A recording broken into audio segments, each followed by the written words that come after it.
They used to tell me I was building a dream, and so I followed the mob. When there was earth to plow or guns to bear, I was always there, right on the job.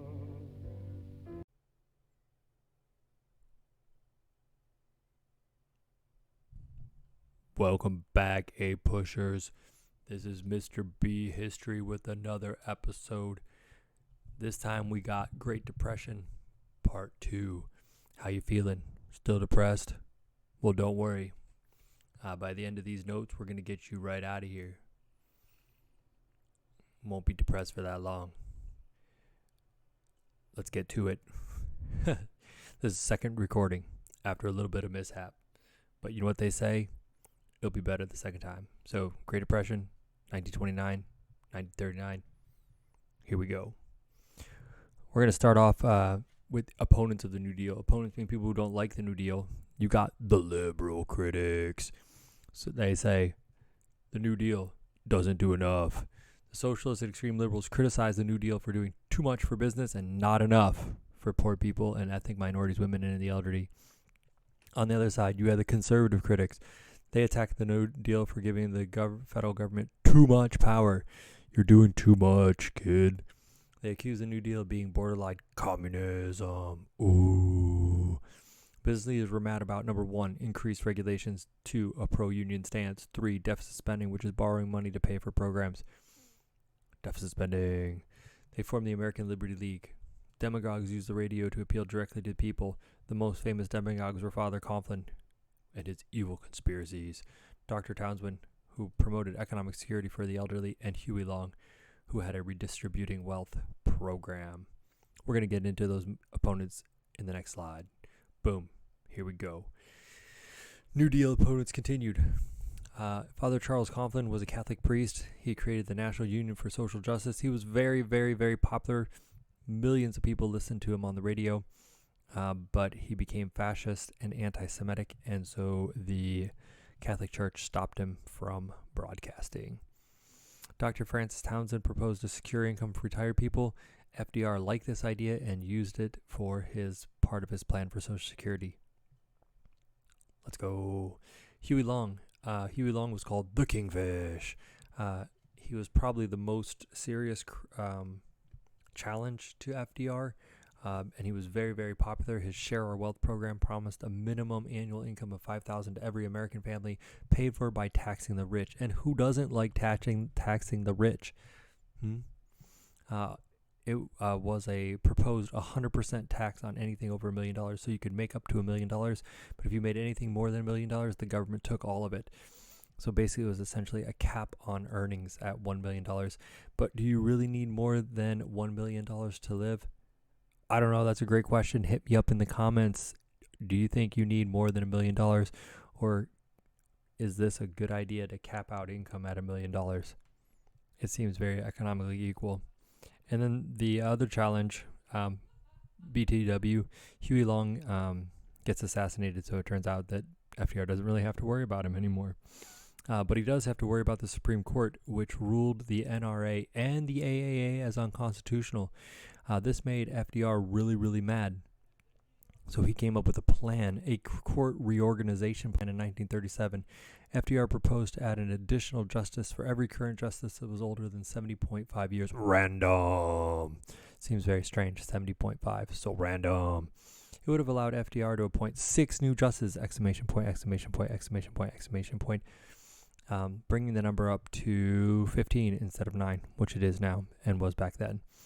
Critics called it a court-packing scheme. Reaction. Both Republicans and Democrats were outraged. They were definitely outraged. The executive branch was tampering with the checks and balances system. They accused FDR of trying to become a dictator, an evil dictator, someone who tries to take all the power and take it away from Congress and take it away from the judicial branch and put it all in the executive branch. The court-packing scheme was rejected by Congress. The aftermath. The Supreme Court didn't rule any other legislation unconstitutional, and FDR remained popular with the people, but he didn't try to tamper with the Supreme Court anymore. The rise of unions. The National Industrial Recovery Act and the Wagner Act boost union membership. The formation of the CIO in 1935. The CIO is the Committee or Congress of Industrial Workers. It started off as the Committee of Industrial Workers when it was part of the AFL. But then when it broke away from the AFL, it became the Congress of Industrial Workers led by John Lewis. If you remember, the AFL was formed way back in the Gilded Age, and it was quite successful because it only allowed skilled white male laborers, which gave them an edge. But the Congress of Industrial Workers welcomed everyone. Just like all labor unions, they use strikes, but this time they used sit-down strikes, which was not just refusing to go to work, but actually sitting inside the factory, which would ensure that you couldn't hire replacements, right? Because you're sitting there right there in the factory.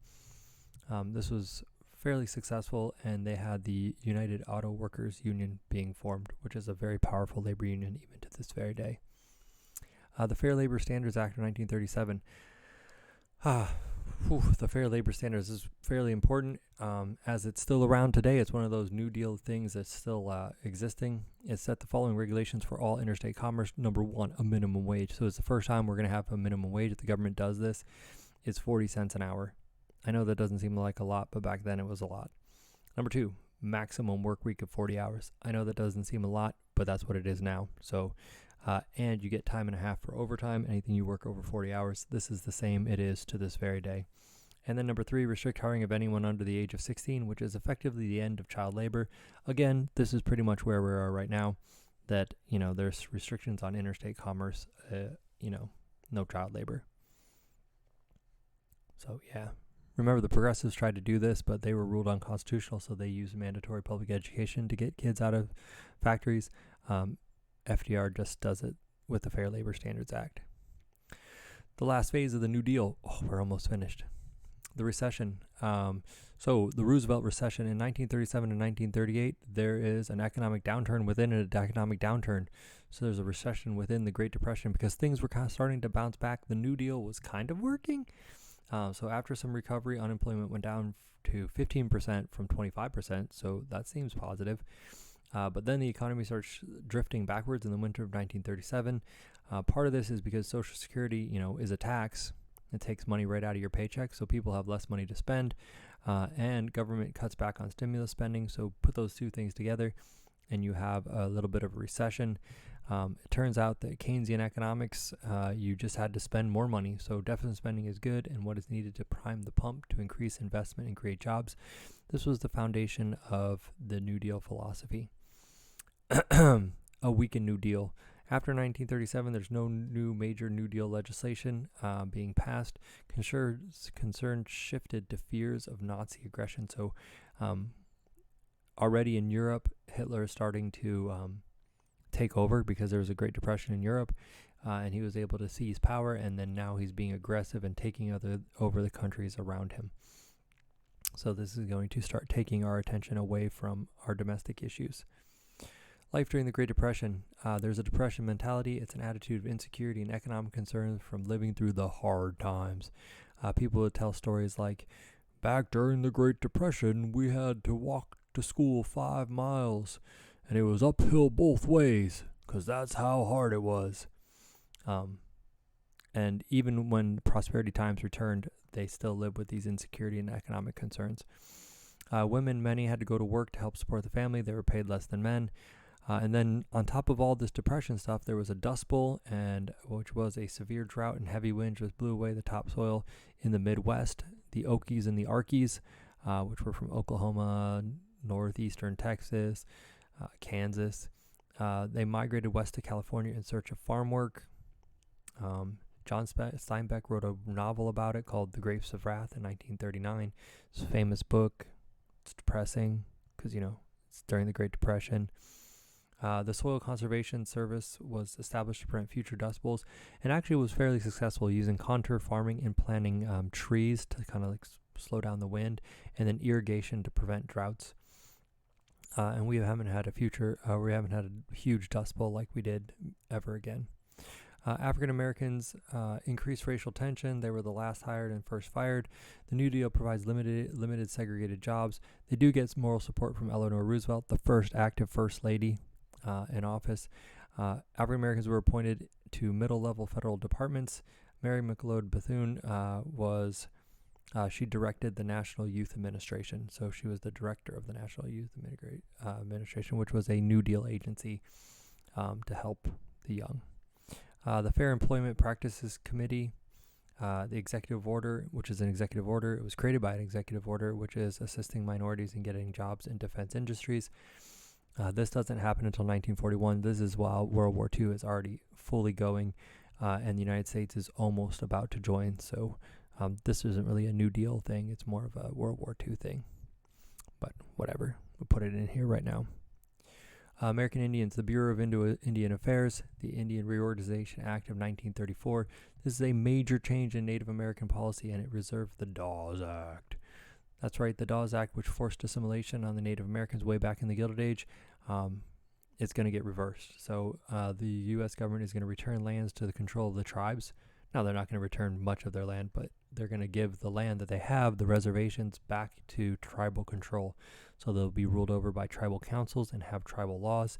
And they supported the preservation of Indian culture, so they're going to allow the Native Americans to speak their own language and dress how they like. Mexican Americans, they suffered discrimination during the Great Depression. There was also Mexican repatriation, or thousands of Mexicans moving back to Mexico because of lack of jobs and discrimination in the United States. So that get thrown in with American Indians, but we didn't know where else to put it. The lasting legacy of the New Deal. So after all is said and done, what's still around, right? So it forever changed the role of the federal government from laissez-faire to being an economic regulator, a welfare provider, and a job creator. We'll get to each one of those. So economic regulator, the government regulates the U.S. economy. Two prime ways it does this is through the FDIC, which insures banks. So it's the Federal Deposit Insurance Corporation that insures your money in the banks to make sure that banks won't fail. Or you won't, the banks could fail, but you won't lose your money. And then the SEC, which is the Securities Exchange Commission, which monitors the stock market and makes sure that the stock market doesn't crash. Welfare provider. Welfare means taking care of people, and Social Security is a prime example of how now the federal government takes care of people. So social means people, security means safety. The government is responsible for the social welfare of its citizens. Social Security. And then job creator, it's the job of the U.S. government to make sure that you have a job. The growth of the government bureaucracy, that means government jobs. The number of federal employees increased from about 500,000 in 1933 to more than 3.5 million in 1945. That's crazy! Deficit spending. To pay for all this, the government gets into the habit of spending more money than it takes in. This is known as deficit spending, and boy, do we do it like crazy during the New Deal, and then even more during World War II. And then we don't stop there. We just keep spending. And that's why we have a national debt that's like trillions and trillions and trillions of dollars. World War II ends the Great Depression. Yay! And that is the end for now. So until next time, A-pushers. I hope you enjoyed the episode. Make sure you like, comment, subscribe, add, ring the bell for notifications. Tell your friends. Tell your friends' friends. Tell your friends' friends. Let's keep it going. And until next time, this is Mr. B History saying, keep getting that knowledge.